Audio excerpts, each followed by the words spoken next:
শ্যামলীর ভালোবাসার অগ্নি পরীক্ষা সম্পূর্ণ জানতে হলে ভিডিওতে একটি লাইক করে দেখতে থাকো। জমে উঠেছে কোন গোপনে মন ভেসেছে ধারাবাহিকের গল্প। বর্তমানে যেটা দেখা যাচ্ছে, অনিকেত অসুস্থ হয়ে গেছে অ্যাক্সিডেন্ট করে, তাকে হসপিটালে ভর্তি করা হয়েছে। এর জন্য কোনো ডাক্তারই তাকে সুস্থ করতে পারছে না।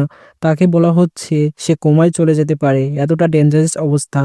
সেখান থেকে বাঁচানোর জন্য একমাত্র উপায় হচ্ছে ভগবান। ভগবানের কাছে গিয়েছে অনিকেতের পরিবার। সেখানে ঠাকুরমশাই বলছে ওকে বাঁচাতে হলে তার স্ত্রীকে ওই দূরের সাগরে গিয়ে স্নান করে এসে আবার যেতে হবে, আবার আসতে হবে, এতটা প্রতিদান দিতে হবে। আর এই পরীক্ষাটা তো শুনে অনন্য অবাক হয়ে যায়। অনন্য বোধহয় পারবে না এই প্রতিজ্ঞা করতে, সেই জন্য হয়তো এই বড় পরীক্ষা শ্যামলীই দেবে। ভালোবাসাটা যেহেতু শ্যামলীর, শ্যামলী ভালোবাসে অনিকেতকে, অনিকেতও ভালোবাসে শ্যামলীকে। সত্যের ভালোবাসাকে পরীক্ষা দিয়ে শ্যামলী কি পারবে অনিকেতকে সুস্থ করতে?